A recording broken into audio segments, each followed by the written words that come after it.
Amen. Bonjour à tout le monde. Nous avons eu des nouvelles de notre pasteur, le pasteur Léandre. Ce matin, des nouvelles, il nous indiquait qu'il est bien arrivé. Il nous indiquait qu'il faisait 32 degrés là où se trouve. Et je vais lui écrire ce soir que nous ne les envions pas du tout.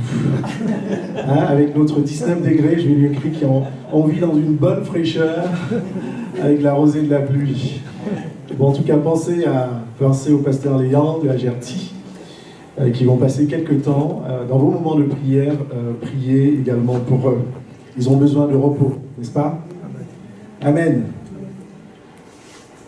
Ce matin, le Seigneur m'a mis à cœur, à quelques semaines de la Pentecôte, de parler des dons spirituels. Comme ça va nous permettre à chacun de nous, à moi aussi, de nous préparer pour ce temps important du baptême du Saint-Esprit. Nous n'allons pas parler du baptême du Saint-Esprit, mais nous allons parler des dons spirituels.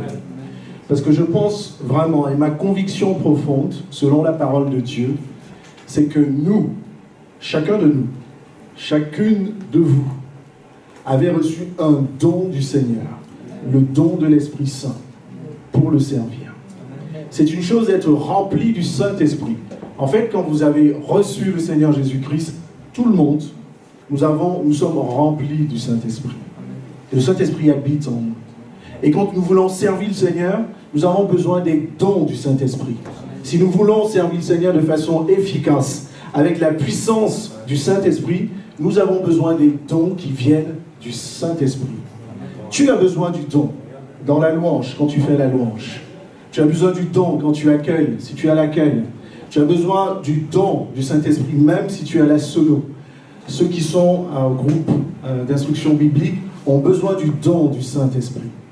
Pour servir le Seigneur, on a besoin de la puissance du Saint-Esprit. Pour le servir avec amour et avec les instructions du Saint-Esprit. Et donc, il y a 3 passages en fait dans la Bible qui nous font part de la liste des dons de l'Esprit. Dans Romains 12 et dans 1 Corinthiens 12. Si vous avez vos Bibles, je vais lire dans Romains 12, verset 6. La parole de Dieu nous dit ceci: puisque nous avons des dons différents, selon la grâce qui nous a été accordée, que celui qui a le don de prophétie l'exerce selon l'analogie de la foi, que celui qui est appelé au ministère s'attache à son ministère, que celui qui enseigne s'attache à son enseignement, et celui qui exhorte à l'exhortation, que celui qui donne le fasse avec libéralité, que celui qui préside le fasse avec zèle, que celui qui pratique la miséricorde le fasse avec joie.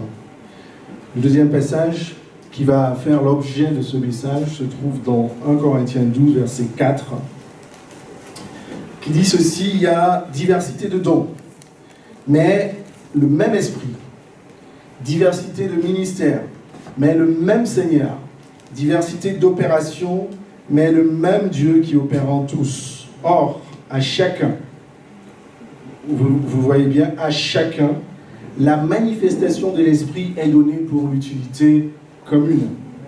En effet, alors est donnée par l'Esprit une parole de sagesse, à une autre une parole de connaissance selon le même Esprit, à un autre la foi par le même Esprit, à un autre le don des guérisons par le même Esprit, à un autre le don d'opérer des miracles, à un autre la prophétie, à un autre le discernement des esprits, et à un autre la diversité des langues, et à un autre l'interprétation des langues.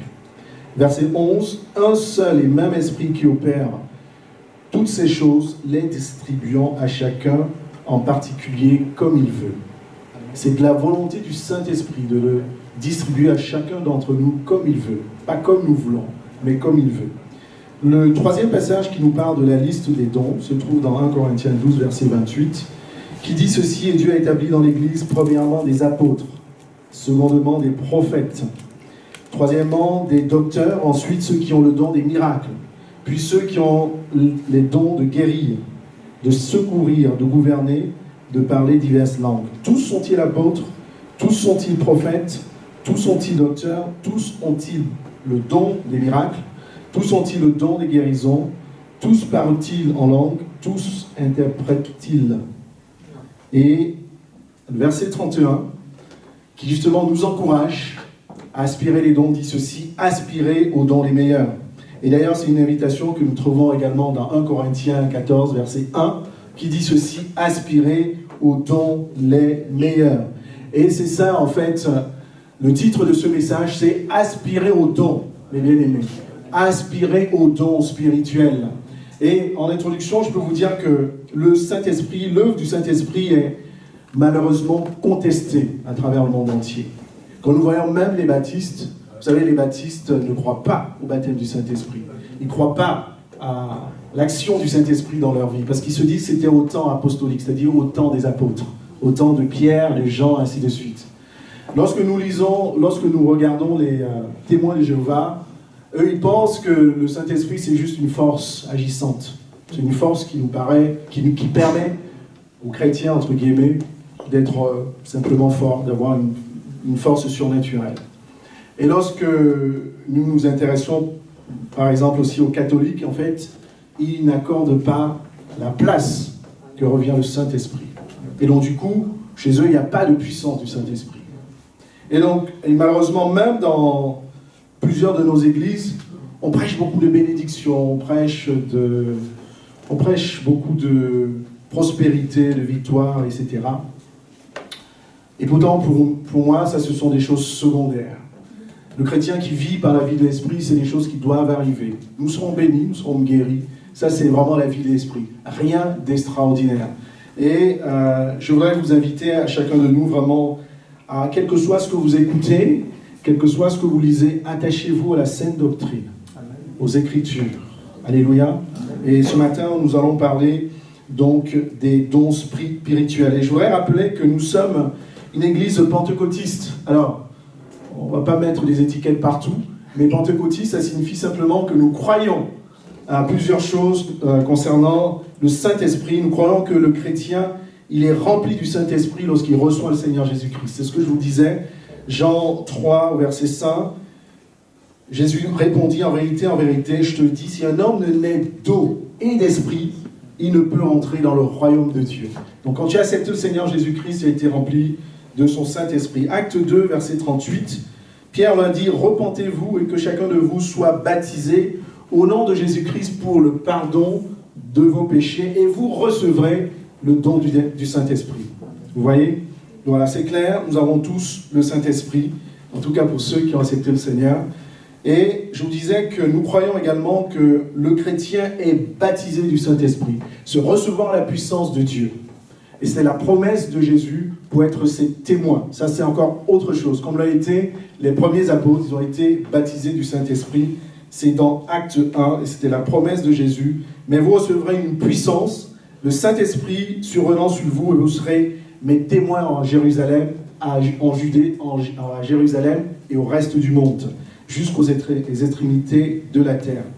Donc, nous croyons que le chrétien, en fait, il bénéficie des dons spirituels distribués par le Saint-Esprit pour l'utilité commune. L'utilité commune, c'est-à-dire l'utilité de l'Église. Si tu reçois un don du Saint-Esprit, ce n'est pas pour toi uniquement. C'est pour ton service, c'est pour que l'Église soit bénie. Et je voudrais aussi vous poser une question. Est-ce que vous savez que le don du Saint-Esprit, la présence du Saint-Esprit dans nos cœurs, ça a été la puissance la plus forte. Nous avons vécu la transformation la plus forte qu'un homme, une femme ne peut pas connaître dans sa vie. Peut-être tu n'en es pas consciente, mais peut-être tu n'en es pas conscient.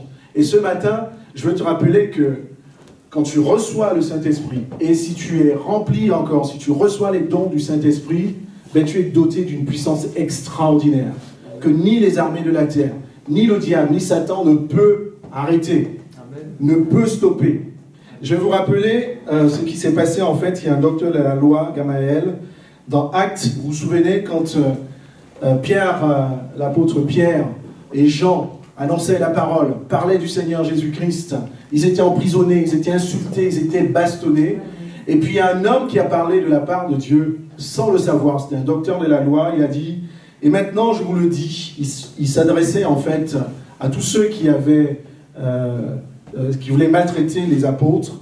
Il disait, maintenant je vous le dis, ne vous occupez plus de ces hommes, et laissez-les aller. Je suis dans Acte 5, verset 38.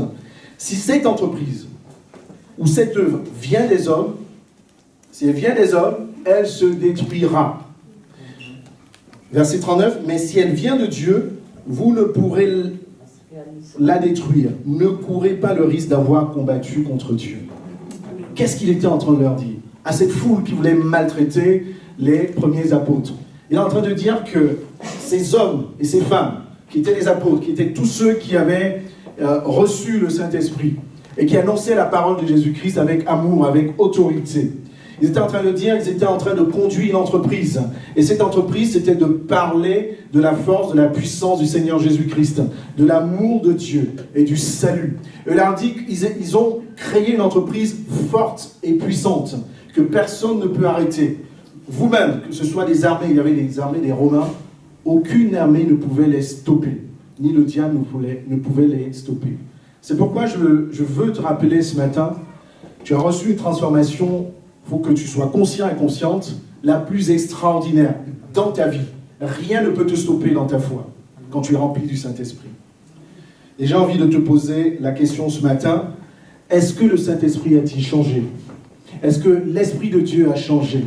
L'Esprit d'amour, de puissance, l'Esprit que nous avons confessé, est-ce que ce Saint-Esprit a changé? Dites-moi ce matin.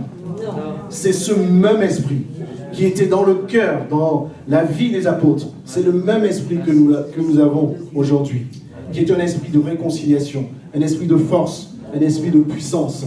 Tu as reçu dans ta vie, je te le dis ce matin, la transformation la plus forte. Peut-être que tu es là et qu'il y a plein de choses qui t'environnent et qui t'empêchent de le comprendre. Mais je veux te rappeler, en fait, ce matin, que tu as reçu la transformation la plus puissante que tu puisses avoir. Le Saint-Esprit. Donc, nous allons parler des dons spirituels pour savoir de quoi on parle, n'est-ce pas? Alors, ça peut faire l'objet de beaucoup d'études. J'ai introduit comme ça, et si les frères dans le ministère ont à cœur, ils vont encore aller plus loin, et puis on va mieux comprendre les dons spirituels. En fait, nous allons faire un zoom sur la liste des dons spirituels en Corinthiens 12. Donc 9 dons en particulier. Donc le premier des dons, c'est le don de sagesse. C'est la capacité d'un chrétien à répondre à une situation donnée de manière à être inspiré par le Saint-Esprit. Devant une situation donnée, être inspiré par le Saint-Esprit, comme l'a été Salomon. Vous savez cette histoire de Salomon. La Bible nous dit que Dieu a demandé à Salomon, mais qu'est-ce que tu veux? Et Salomon lui a demandé la sagesse. Et je te dis, si tu demandes à Dieu quelque chose selon sa volonté, tu le recevras. Et cette histoire-là, en fait, c'est deux femmes. Vous connaissez l'histoire, qui revendiquaient une maternité. Donc il y avait un enfant. Les deux femmes revendiquaient, et même Salomon ne savait pas laquelle était la vraie. Chacune d'elles disait, c'était mon enfant. Alors Salomon, rempli du Saint-Esprit, il a dit quoi? Ben écoutez, moi j'en sais rien, mais pour finir avec l'histoire, ben on va tuer l'enfant, on va le découper en deux. Et celle qui avait porté l'enfant dans ses entrailles, celle qui l'avait porté pendant 9 mois, a dit, mais non, c'est pas possible. Stop, je préfère que vous la donnez à l'autre femme. Vous voyez?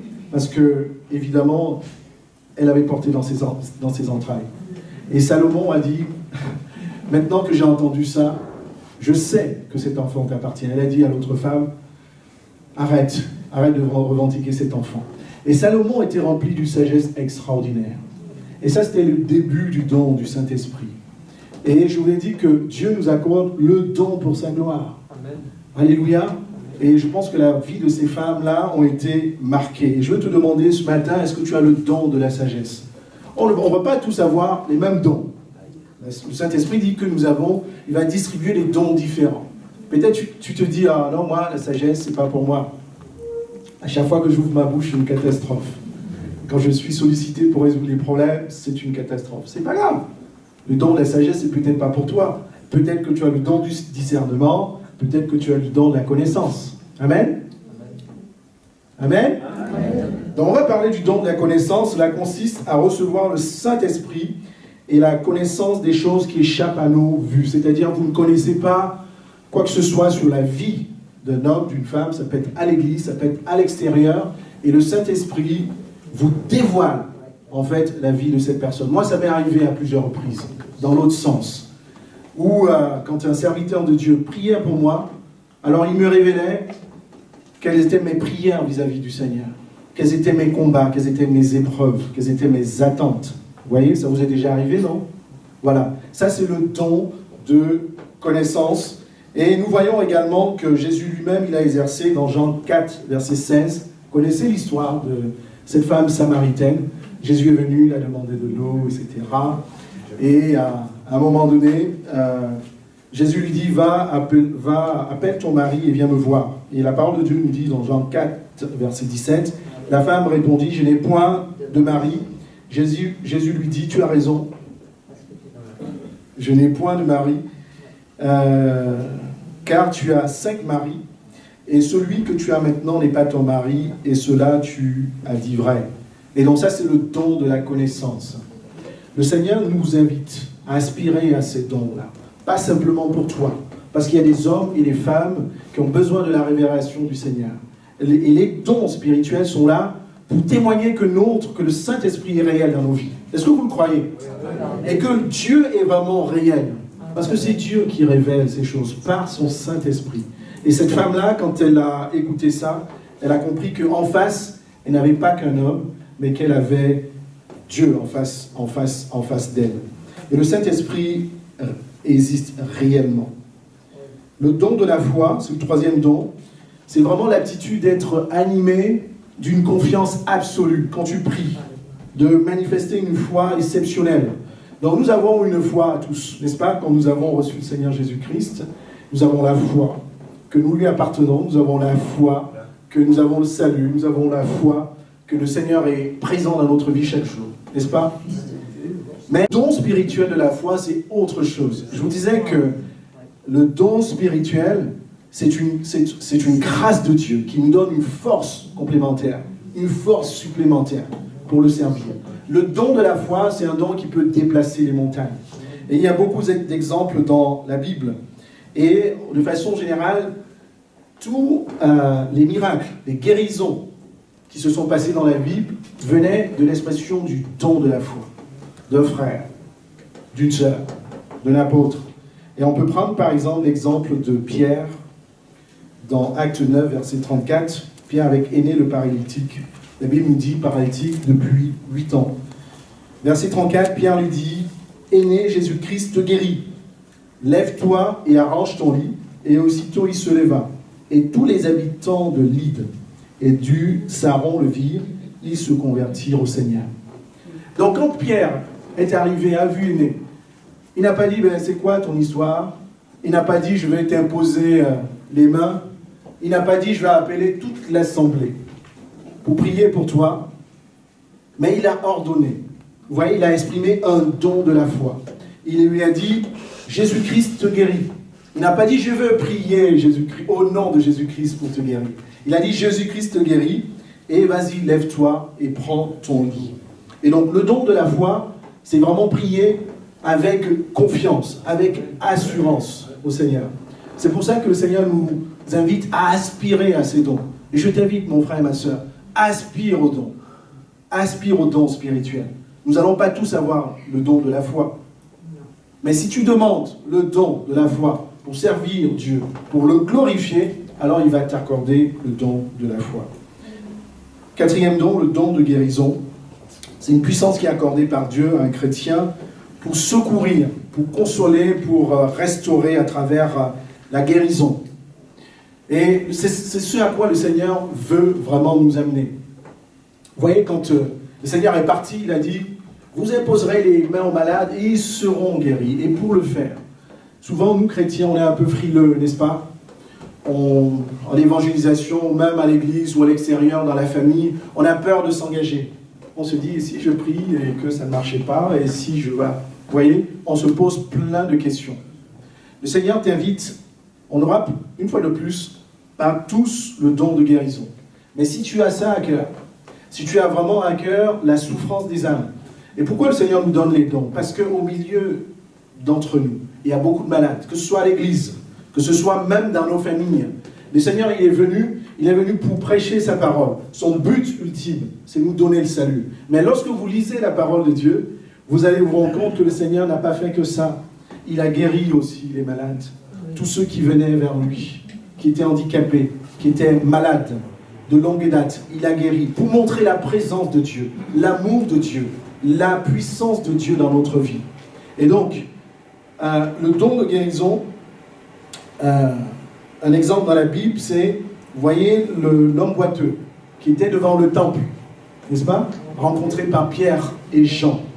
Je suis dans Acte 3, verset 6. Alors Pierre lui dit, je n'ai ni argent ni or, mais ce que j'ai, je te le donne, et au nom de Jésus-Christ de Nazareth, lève-toi et marche. Et donc, qu'est-ce qu'il avait, Pierre? Il avait la foi comme nous, n'est-ce pas? Il avait la foi. Mais en plus, il avait ce don de guérison. Et quand il disait, ce que j'ai, c'était ça. J'ai le don de guérison. J'ai la puissance qui vient du Saint-Esprit pour transmettre la grâce de Dieu, pour que tu sois guéri. Et c'est comme ça qu'il a exprimé. Et je peux vous dire que Dieu n'a pas changé.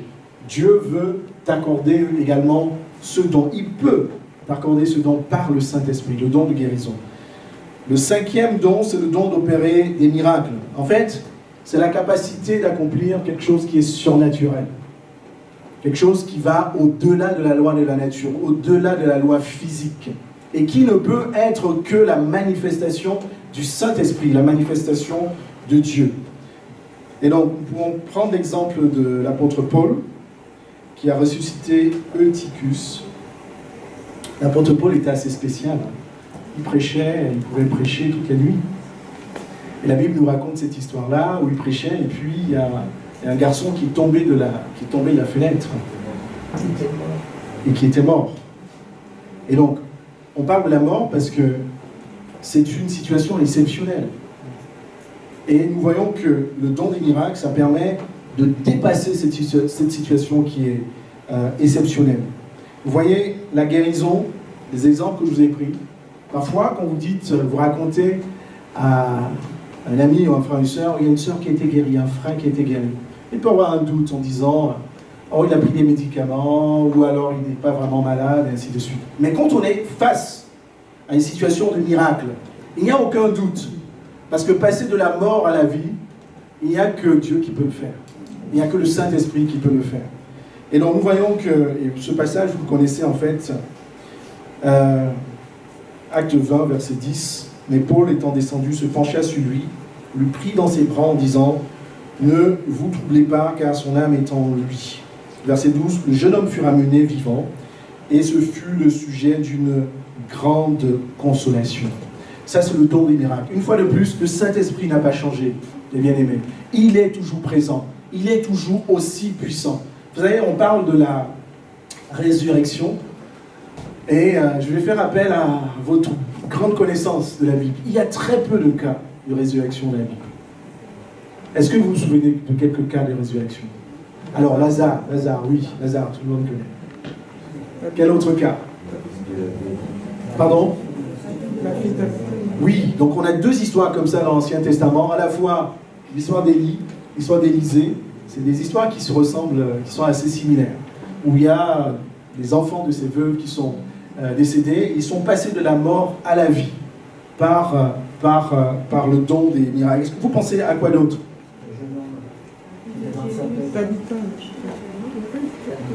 Tabitha.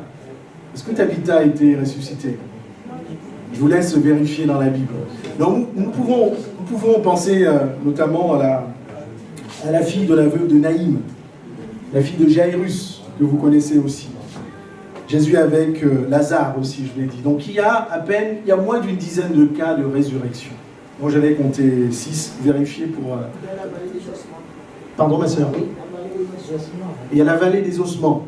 Oui, c'est cet homme-là qui a été enterré à côté de Élisée. À côté d'Élisée. Et qui est ressuscité. Et donc, il y a très peu de cas. Pourquoi je vous ai fait cet exercice-là? Parce que c'est un miracle. Et on parle du don des miracles. Le Saint-Esprit n'a pas changé. Bon, là, on parle de la mort à la résurrection. Mais on peut parler d'un miracle de stopper, par exemple, on va dire un événement naturel. Stopper une pluie. Stopper le déroulement d'une tempête. c'est le don des miracles. Le Saint-Esprit est aujourd'hui encore présent. Aspire, tu peux aspirer à ces dons. Si tu demandes, je vais vous le répéter malheureusement 1000 fois, pour la gloire de Dieu, si tu aspires à ce don pour le servir, alors il te donnera. Le Saint-Esprit n'a pas changé. Le don de prophétie, alors, c'est un don que le Seigneur accorde à un frère ou une sœur de partager un message à l'Église. Alors, c'est le don que, je pense que le don qui est le plus incontestable, n'est-ce pas? Parce que nous tous, nous l'avons vécu dans l'Église, où le Seigneur, à travers sa présence, il dévoile ton cœur, il dévoile ses projets, il dévoile les souffrances de l'Église, ou alors il révèle la victoire de l'Église, ou alors il donne les instructions. Et nous pouvons l'attester. Si tu es là ce matin et que tu doutes de la présence et de la réalité de Dieu, et quand un frère ou une sœur parle de la part de Dieu, parce que ce frère ou cette sœur a été doté du don de la prophétie, sache que ton Dieu est là, il est réel, il existe. Jésus a dit, je serai avec vous tous les jours jusqu'à la fin du monde. Et il est avec nous par la présence de son Saint-Esprit. C'est le don de la prophétie. Le discernement des esprits. En fait, c'est l'aptitude que le Seigneur peut nous donner à distinguer des esprits qui viennent de Dieu et des esprits qui ne viennent pas de Dieu. Et nous avons besoin de ça. Tu as besoin des dons spirituels pour avoir du discernement. Parce que la Bible dit que le diable rôde comme un lion rugissant. Et nous pouvons prendre l'exemple de l'apôtre Paul, acte 16, verset 18. Vous voyez, l'apôtre Paul, il allait à travers la ville, je ne sais plus dans quelle ville il était, et en fait, c'était la ville de Philippe. Et en fait, il y avait une femme qui était toujours derrière eux, n'était pas seule, et qui disait, cet homme-là, ces hommes-là sont mes serviteurs. Écoutez-les, suivez-les, ces hommes sont mes serviteurs. Vous voyez, pour un chrétien qui n'a pas de discernement, tu vas écouter ça et tu vas te dire, mais elle vient de Dieu. Ce qu'elle dit vient de Dieu, n'est-ce pas? Hein? Mais la Bible nous dit qu'elle était remplie d'un esprit de Python. Tu dois avoir le don du discernement. Tu ne l'auras pas naturellement si tu ne le demandes pas au Seigneur. Le Seigneur peut te révéler à l'église, à l'extérieur, partout, dans ton travail, ceux qui sont remplis d'un esprit qui ne confesse pas Jésus, d'un esprit satanique. Alors quand le Seigneur te révèle, et en effet ce n'est pas pour être pour combattre ces personnes, parce que nous n'avons pas à lutter contre la chair et le sang. C'est pour que tu puisses te tenir, toi, aussi, dans une vie sanctifiée, près du Seigneur, qui est ton bouclier, et que tu puisses, et que les ténèbres puissent s'éloigner de toi. C'est le discernement des esprits, et nous allons parler de la diversité des langues. En fait, c'est l'aptitude à parler des langues qui sont connues ou pas connues. Beaucoup d'entre nous parlent en langue. Et ça peut être une langue, quand nous lisons 1 Corinthiens 14, l'apôtre Paul nous parle de langue des anges. Donc ça peut être une langue que seul Dieu comprend, langue des anges. Et ça peut être des langues aussi connues, comme l'ont été, en tout cas les langues que les premiers apôtres ont manifestées quand ils ont été baptisés du Saint-Esprit, parce que tous ceux qui étaient là ont compris les langues qu'ils parlaient. Mais ce que j'ai envie je veux vraiment t'encourager à rechercher ce don du parler en langue. Et le parler en langue pour toi tout seul. Parce que le parler en langue t'édifie. Alléluia. Si tu parles en langue, je t'encourage dans ta vie de prière. Si tu as 30 minutes de prière, si le Saint-Esprit te pousse à cela, parle la langue. Parle en langue encore. Quand l'apôtre Paul dit celui qui parle en langue, c'est 1 Corinthiens 14, s'édifie lui-même. Je peux vous dire que quand je passe quand le Saint-Esprit, je suis avec le Seigneur, me pousse à parler en langue. Et quand je ressens de là, même si je parle en langue pendant 10 minutes, ma foi est démultipliée. Mes forces spirituelles sont démultipliées. Parce que tu es en réelle connexion avec Dieu. La parole de Dieu nous dit que c'est la langue des anges, que seul Dieu ne peut comprendre. Ta connexion avec Dieu est forte. Et donc je nous encourage. Je vous dis, c'est très très long, les dons spirituels. Mais le parler en langue est un exercice qui peut t'affermir dans la foi. Et tu peux te retrouver devant n'importe quel défi, qu'il soit humain ou spirituel. Quand tu sors du parler en langue, tes forces sont démultipliées. L'interprétation des langues, ça va être le dernier don. c'est la faculté à pouvoir traduire une langue, une fois de plus qui est connue ou pas connue, dans l'Assemblée. Et l'apôtre Paul nous encourage, c'est pour ça que lorsque vous lisez, cette fois-ci aussi dans 1 Corinthiens 14, il encourage tous ceux qui parlent en langue de prier aussi pour l'interpréter. Pourquoi? Simplement parce que l'Église doit être édifiée, n'est-ce pas? Pour ceux qui sont présents ou ceux qui nous visitent, l'Église doit pouvoir comprendre audiblement ce que Dieu est en train de dire. L'Église doit être édifiée. 1 Corinthiens 14, verset 13, c'est pourquoi celui qui parle en langue prie pour avoir le don d'interpréter. Ça, c'était la liste des 9 dons. D'accord, on les a passés en revue, mais ça peut être l'objet d'une étude assez longue. Et maintenant, je vais vraiment nous encourager à comprendre vraiment ce qu'il y a derrière ce don-là. Vous me suivez toujours? On a vu les 9 dons. Et quand on prend du recul, mes bien-aimés, qu'est-ce qu'on comprend à travers les dons? Quand le Saint-Esprit distribue ses dons, ce qu'il est en train de faire, le Saint-Esprit est en train de prendre une partie des capacités de Dieu pour l'accorder. Est-ce que vous me croyez? Je reprends. Le Saint-Esprit est en train de prendre une partie des attitudes de Dieu, le grand créateur, le tout-puissant pour l'accorder. Dieu est un Dieu de discernement. On parle des dons du discernement. Dieu est un Dieu de miracles. Il accomplit des miracles. On parle des dons du miracle. C'est pour ça que c'est une chose que nous devons prendre vraiment au sérieux, les dons spirituels. Parce que le but du Saint-Esprit, c'est de nous donner les capacités de Dieu, afin que nous puissions agir de façon surnaturelle. Quand Jésus-Christ disait, vous êtes dans ce monde, mais vous n'êtes pas de ce monde. Tu agis, ma soeur, tu agis, mon frère, quand tu es dans ton service, dans ton ministère, d'une façon surnaturelle, spirituelle. Ta vie est spirituelle, en partie. Et c'est pour ça que Dieu, il se fait cette grâce-là. Il prend une partie de ses capacités pour te l'accorder. Moi, je trouve ça très puissant, ça. Il n'y a que seuls les chrétiens qui peuvent en bénéficier. Et donc, est-ce que nous voulons vraiment expérimenter les dons spirituels dans notre vie? Moi, quand j'écoute tout ça, j'ai envie. Je prie le Seigneur pour ma part. Je sais où il m'a appelé. Et je lui demande sa grâce pour des dons spécifiques, pour sa gloire. Est-ce que toi, tu veux aussi recevoir ces dons spirituels? Et donc, quand Jésus dit, vous ferez des choses plus grandes que moi. En fait, Jésus le dit, pourquoi? Par quel moyen nous allons faire les choses plus grandes que lui? Nous avons la foi, ok. Mais est-ce que ça va être par nos forces? Non, nous sommes limités. Est-ce que ça peut être par notre intelligence? Non, il y a parfois des choses qui nous dépassent, des situations qui nous dépassent. C'est par les dons spirituels que nous allons faire des choses beaucoup plus grandes que Jésus-Christ.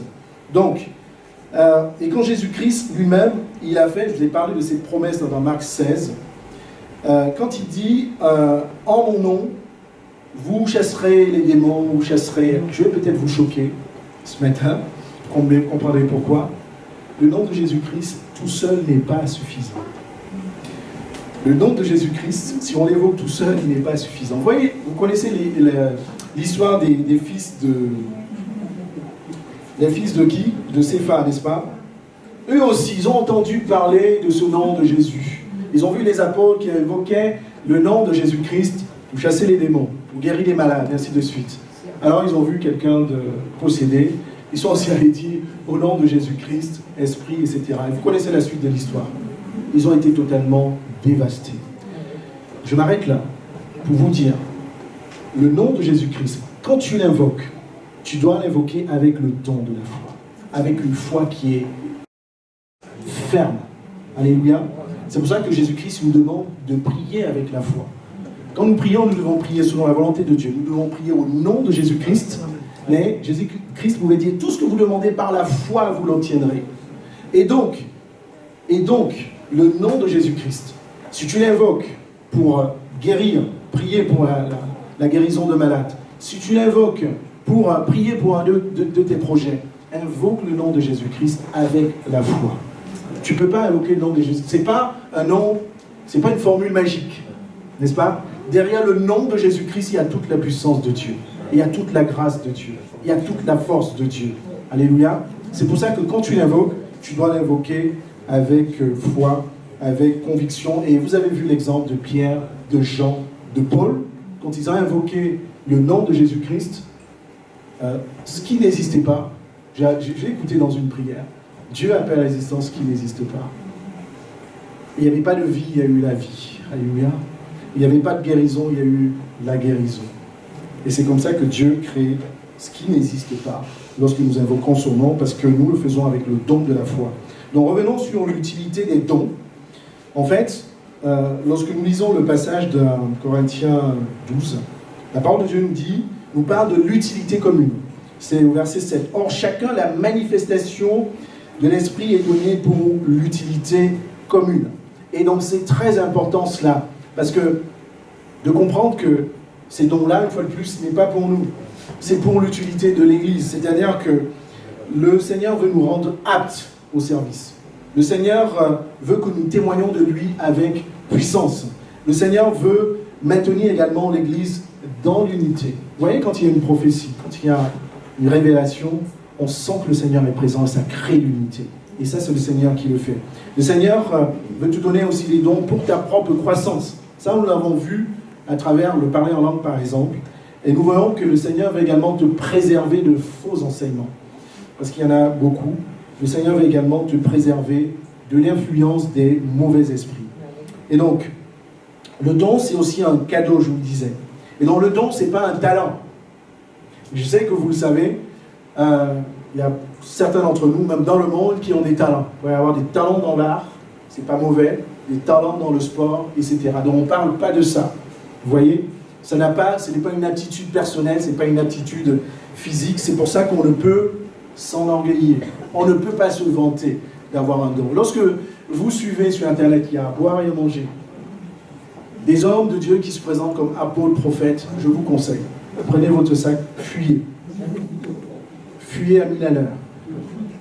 Parce qu'on ne peut pas mettre une étiquette. On ne peut pas s'enorgueillir. Parce que c'est une grâce de Dieu. C'est le Saint-Esprit qui l'accorde pour l'utilité de l'Église. Et pas pour que, dans le titre des messages, on parle de prophète, on parle d'apôtre, on parle de bishop, etc. Ça, ce sont les choses des hommes. Fermez votre portable, fermez votre ordinateur. Si vous tombez sur des hommes comme ça, ne les écoutez pas. Si c'est des hommes de Dieu, alors ils se comporteraient selon la parole de Dieu. Amen. Donc le Saint-Esprit, en fait, il distribue, je vous disais, il ne distribue pas en fonction des mérites. Aucun d'entre nous ne méritons quoi que ce soit.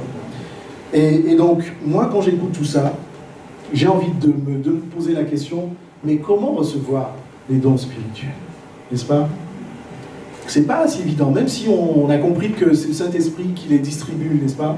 C'est pas parce qu'il les distribue que nous tous, là, nous allons avoir tous les dons, tous les 9 dons, et tous les autres dons, etc. Et en fait, c'est le cœur de ce à quoi je voulais nous encourager, m'encourager aussi ce matin. La première chose que nous devons comprendre, c'est que tu dois appartenir à Christ. Si tu es dans cette maison ce matin, et que tu as entendu toutes ces paroles, et que tu as loué sans savoir qui est le Seigneur Jésus-Christ, qui est ton Sauveur, si tu n'as pas donné ta vie, tu ne peux pas parler de dons spirituels. Les dons spirituels sont faits pour les chrétiens. Les dons du Saint-Esprit sont faits pour les chrétiens. La Bible nous dit dans Romains 8, verset 9, si quelqu'un n'a pas l'Esprit de Christ, il ne lui appartient pas. D'accord ? Bon, donc nous sommes dans la maison de Dieu, nous avons déjà coché cette case. Nous appartenons au Seigneur Jésus-Christ, n'est-ce pas? Et donc, nous pouvons continuer. Après, aspirer. Aspirer aux dons. En fait, aspirer, c'est quoi? Qui peut nous donner la définition d'aspirer? Désirer. Souhaiter. Et il manque un qualificatif dans ce que vous dites. Fortement. Ardemment. Vous voyez, en fait, je ne sais pas si vous êtes déjà arrivé d'aspirer à une chose dans vos vies. Je ne sais pas, une maison, une voiture. On peut aspirer à beaucoup de choses, n'est-ce pas? On a un désir ardent. C'est-à-dire, quand on se tient devant Dieu, on dit, Seigneur, si je n'ai pas ça, on ajoute, Seigneur, je te prie quand même selon ta volonté, mais j'ai vraiment besoin de ça. C'est comme ça qu'on aspire, c'est comme ça qu'on désire. Pour ceux qui ont les enfants, pour ceux qui fréquentent les enfants, Moi, ma fille, toute petite, quand elle avait vraiment besoin de quelque chose, elle disait « S'il te plaît, papa, s'il te plaît, maman, s'il te plaît, s'il te plaît, s'il te plaît. » C'est énervant d'entendre ça. Est-ce que vous l'avez déjà vécu? Mais au fond, lorsque nous mettons à la place de l'enfant, nous voyons ce désir ardent, vraiment cette volonté d'avoir ce à quoi ce qu'il souhaite en fait. Vous voyez, c'est ce qu'on appelle le désir. Le désir ardent, c'est aspirer. Et même dans le monde, hein, on peut voir d'autres exemples. Vous voyez des athlètes. On a été amené avec mon épouse à visiter un neveu aux États-Unis qui voulait être basketteur professionnel. Et je ne sais pas, il était à peine ado. Mais vraiment, il était discipliné dans son alimentation. Il se levait tôt le matin. Et il faisait vraiment des exercices extraordinaires. Une fois, on a voulu le suivre un peu aussi, jouer un peu au sportif. On l'a regretté un peu parce qu'on est allé sur des montagnes, etc. Mais il était acharné. Et il travaillait ardemment. Il faisait attention à son sommeil, attention à ce qu'il mangeait. Vous voyez, vous avez certainement vu des personnes comme ça. Ou même vous-même, dans votre jeunesse, vous avez été comme ça parfois. C'est ça, désirer. C'est ça, souhaiter ardemment. Souhaiter de tout son cœur. Donc tu dois aspirer à ces dons-là. Et donc quand on aspire, en fait, il y a plusieurs façons de le faire. C'est prier selon la volonté de Dieu. Et je vous disais, en fait, dans la louange, le groupe d'instruction biblique, dans l'accueil, vous pouvez mettre tous les services. Nous avons besoin des dons spirituels. Et en fait, c'est pas parce que c'est une grâce, c'est pas parce que c'est un cadeau que le Saint-Esprit va le donner, je vous disais tout à l'heure, à tout le monde. Tu dois savoir quelle est la volonté de Dieu dans ta vie pour le servir. C'est vraiment ce qui va te conduire à demander au Seigneur le don spirituel dont tu as besoin pour le servir, quel que soit le service. Et quand tu vas prier selon la volonté de Dieu cette fois-ci, vous me suivez? Tu ne vas pas prier selon ta volonté, mais tu vas prier selon la volonté de Dieu. Mais tu le recevras parce que le Seigneur dit, nous avons auprès de lui cette assurance que si nous demandons quelque chose selon sa volonté, il nous écoute. Et donc tu dois prier, quand on prie selon la volonté de Dieu, on a les bonnes motivations. Vous me suivez? Tu ne vas pas prier d'avoir des dons spirituels à la louange pour être vu, pour apparaître dans TikTok ou apparaître dans les réseaux sociaux. Tu ne vas pas prier d'avoir un don de discernement pour que ton nom apparaisse sur les réseaux sociaux et dans les banderoles pour dire que voilà le prophète, voici le docteur et voici, il peut même mettre plein de choses. Tu dois avoir une bonne motivation dans le cœur. Et donc moi, si je suis à la louange, par exemple, et que je demande au Seigneur de me donner, tu peux avoir le don spirituel par exemple, de foi dans la louange. De manière à ce que quand tu te tiens là, et que tu adores ton Dieu, tu l'adores de tout ton cœur, avec foi. Quand tu invoques la présence, dans la louange, ça nous arrive de prier, n'est-ce pas? Quand tu invoques la présence de Dieu, tu le fais avec tellement de foi que Dieu se manifeste. Dieu sera réellement là. Qui est la guitare, qui n'est pas la guitare, qui est la batterie, qui n'est pas de batterie, si tu exerces comme ça cette prière, en demandant à Dieu de se manifester, que tu as le don de la foi, même dans la louange, alors il se manifestera. Il faut avoir les bonnes motivations. Et c'est pour ça que Dieu a béni en fait Salomon, on l'a vu tout à l'heure. Il n'a pas dit « je veux la puissance », etc. En fait, sa motivation, Salomon était devenu roi d'Israël. Et en face, il avait un peuple rebelle, très compliqué. Et il avait besoin de quoi? De la sagesse de Dieu. Il a dit « Seigneur, je veux juste la sagesse, parce que sans toi, je ne peux rien ». C'est pour ça que Dieu l'a doublement béni. Et donc, tu dois avoir les bonnes motivations quand tu pries, quand tu aspires aux dons spirituels. Et je l'ai dit, il faut prier avec foi, parce que la parole de Dieu nous dit que tout ce que nous demandons par la foi, nous le recevrons. Et dans la façon d'aspirer, il y a aussi une autre chose qui est tout aussi importante, c'est que tu dois faire de l'Éternel tes délices. Ta vie, ça doit être Jésus. Alléluia. Ton temps, ça doit être Jésus. Tes priorités, ça va être Jésus. Fais de l'Éternel tes délices. Il te donnera ce que ton cœur désire. Si tes délices, c'est autre chose, je ne vais pas les citer. Chacun de nous connaît sa vie. Comment veux-tu que le Seigneur t'accorde ce que ton cœur désire? Ça ne sera pas un accord avec sa volonté. Fais de l'Éternel tes délices. Ta vie, tes choix, ton caractère, ta nature, tes paroles. Fais de l'Éternel tes délices. Il te donnera ce qu'en ton cœur désire. Pourquoi? Parce que le Seigneur comprendra que tes motivations sont bonnes et que tu veux un don spirituel pour le servir. Et on a parlé donc de... On a dit qu'il faut appartenir à Christ. On a dit qu'il faut aspirer. Et maintenant, le dernier moyen, c'est exercer. Alors, pour être franc, moi, je n'ai pas compris à quel moment nous recevons les dons spirituels. On reçoit le Saint-Esprit. On reçoit le Saint-Esprit quand on accepte le Seigneur, n'est-ce pas?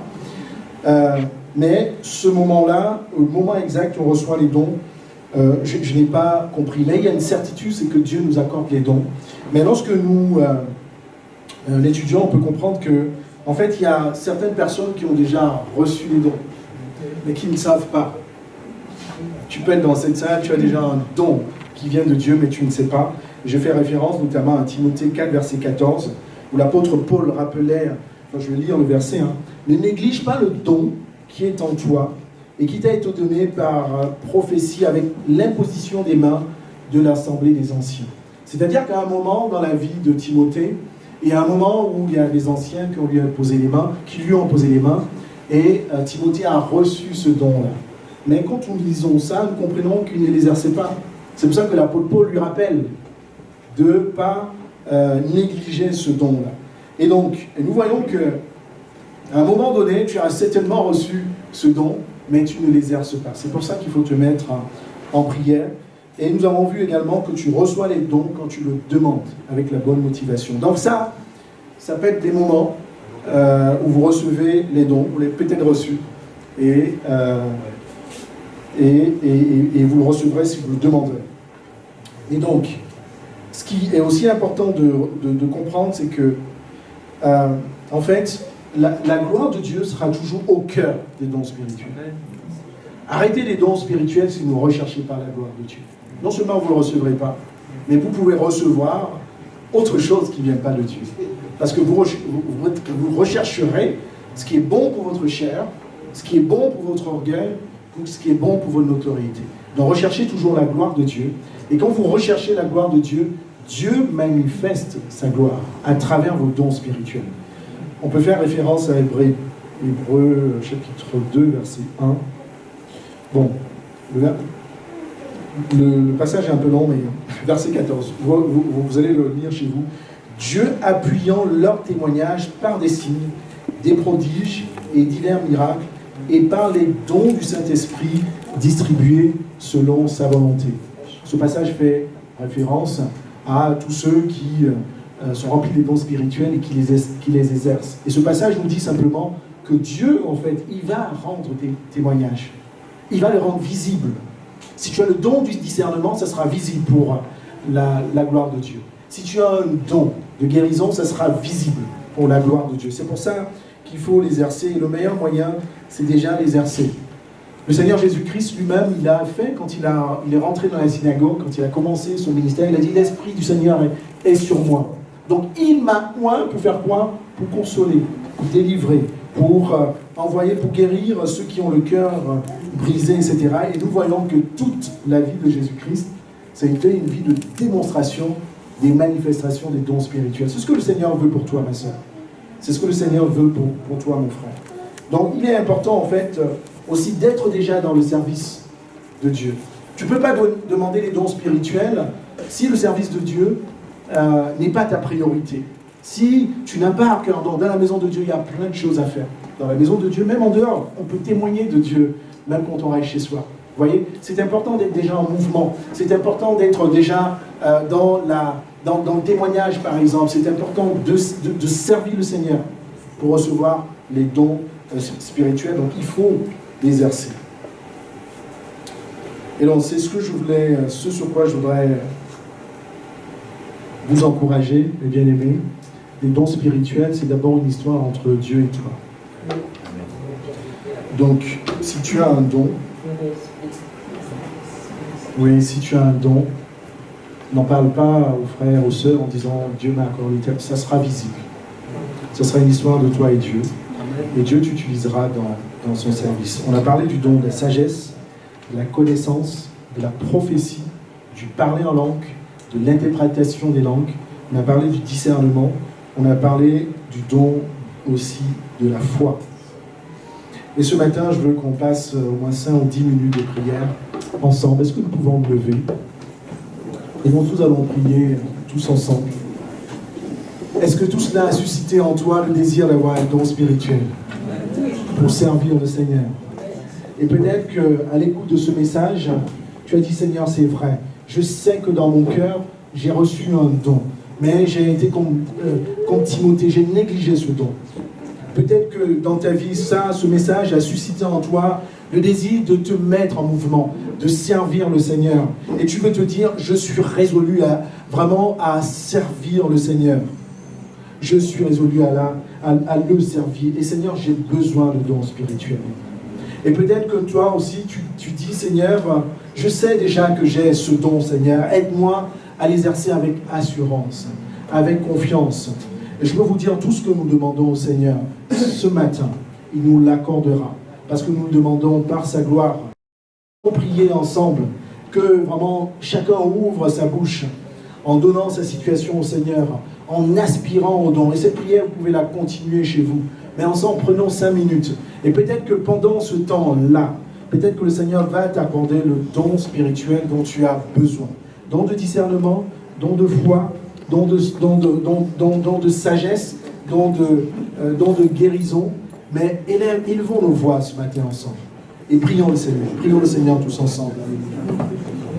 Alléluia. Seigneur mon Dieu, ta grâce, Seigneur mon Père, mon roi, ce matin. Je te bénis, Seigneur mon Père, mon roi, pour ta sainte présence. Alléluia. Seigneur, ta parole, et Seigneur, mon Dieu, est si vraie.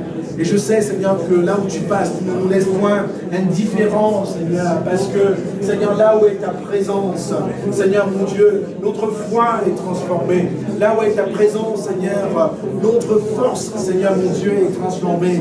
Seigneur, tu nous vois, Seigneur, des dons spirituels, afin que nous puissions te servir, afin que nous puissions témoigner, Seigneur, mon Dieu, de toi. Tu nous donnes point des dons spirituels, afin que nous puissions honorer le Seigneur Jésus-Christ. Seigneur, je te prie ce matin, pour ceux qui ont déjà reçu un don spirituel, quoi qu'il en soit, l'Éternel, mon Père, mon roi, Seigneur, tu leur permets, Seigneur, d'être éveillés, Seigneur, mon Dieu, sur ce don, par le nom puissant du Seigneur Jésus-Christ. Seigneur, au Saint-Esprit, pendant que nous aspirons à toi, passe à travers le rang. Tu connais ceux qui ont ces dons. Permets-les, Seigneur, mon Dieu, de les activer pour ta gloire, Seigneur. Je te prie pour le don de la foi, pour le don des miracles, pour les dons des guérisons qui sommeillent, Seigneur, mon Dieu, dans ta maison. Seigneur, afin que tu les actives, afin que ta maison, Seigneur, mon Dieu, soit éveillée, que ta maison marche, Seigneur, dans ta puissance, que ta maison marche, Seigneur, mon Père, mon roi, dans les choses, Seigneur, mon Dieu, d'en haut. C'est pour ça que tu me demandes de rechercher, Seigneur, d'abord les choses, Seigneur, mon Dieu, d'en haut. Seigneur, je te prie, Seigneur, pour tous ceux qui te servent, que ce soit à l'accueil, que ce soit, Seigneur, dans la louange, que ce soit, Seigneur, mon Dieu, dans ta parole, que ce soit dans le groupe d'instruction biblique, que ce soit, Seigneur, mon Dieu, avec les jeunes, que ce soit, Seigneur, mon Père, mon roi, avec les ados. Seigneur, tu vois comment le service est si difficile. Avec les dons, Seigneur, nous ne pouvons pas travailler pour toi. Et je te prie pour mes bien-aimés, je te prie pour mes frères et mes sœurs, Seigneur, afin, Seigneur, que tu leur accordes les dons spirituels dont ils ont besoin, Seigneur, mon Père, mon roi. Seigneur, le don de discernement, le don, Seigneur, mon Dieu, de la foi. Seigneur, c'est une grâce qui vient vers toi. Suscite en eux, Seigneur, mon Dieu, le désir, Seigneur, de recevoir ces dons, de les exercer, Seigneur, mon Père, mon roi, afin que cela puisse être un témoignage, non pas pour eux, mais, Seigneur, mon Dieu, pour toi, par le nom puissant du Seigneur Jésus-Christ. Et tu nous demandes, Éternel, mon Père, mon roi, d'exercer, Seigneur, avec fidélité, Seigneur, le don spirituel. C'est pour ça que je veux te prier, Seigneur, mon Père, mon roi, pour ceux à qui tu as déjà donné, Seigneur, mon Dieu, les dons, à ce que, Seigneur, mon Dieu, il s'y attache, qu'il s'y attelle, Seigneur, mon Père, mon Roi. Seigneur, afin, Seigneur, mon Père, mon Roi, qu'il puisse avoir une connexion forte avec toi. Des dons évidents, éternels, mon Père, mon Roi. Des dons qui viennent, Seigneur, mon Père, mon Roi, du Saint-Esprit. Une expression de dons, Seigneur, qui révèle ta présence, qui révèle ta puissance, qui révèle, Seigneur, mon Dieu, ton amour. Seigneur, alors que, Seigneur, nous crions à toi, nous reconnaissons, Seigneur, que sans toi, nous ne pouvons rien faire. C'est pour ça que nous avons besoin de toi, Seigneur. Libère ton Église, Seigneur, mon Dieu. Libère les dons dans ton Église, les dons spirituels, les dons qui viennent, Seigneur, mon Dieu, de toi. Afin, Seigneur, que tes enfants puissent, Seigneur, être épanouis spirituellement. Marcher, Seigneur, mon Dieu, selon ta volonté. Te servir, Seigneur, avec amour, autorité et puissance. Seigneur, parce que ça sera l'œuvre du Saint-Esprit. Seigneur, nous te le demandons par le nom de Jésus-Christ. Je te demande avec foi, Seigneur, que ton Église, Seigneur, soit équipée, Seigneur, mon Père, mon Roi. Que chacun trouve sa place, que chacun soit occupé, Seigneur, là où tu veux qu'il soit occupé, éternel, mon Père, mon Roi, et que les dons soient manifestés.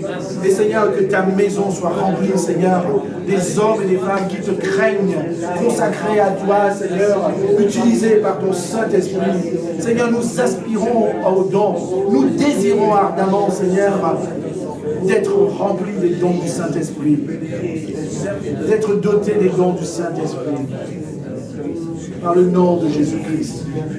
Merci Seigneur, mon Père, mon Roi, pour ta grâce. Que toute la gloire, Seigneur, te revienne, par le nom de Jésus. Amen. Amen. Soyons bénis ce matin. Je vais appeler le frère Georges pour les annonces.